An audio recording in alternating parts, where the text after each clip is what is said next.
This is a Dana style axle, 10 bolt hole that we've been using to convert 7200, 7400, 7210, 7410 ZF axles, or the John Deere style. Comes with the front support. You just put the front support up underneath the tractor. Comes with a drive shaft.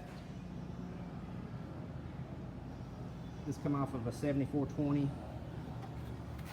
Depending on what size tires and wheels you got, we can match those up.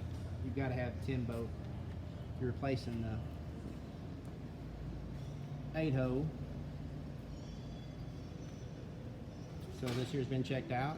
It's good to go. You can't get the ZF front axle anymore.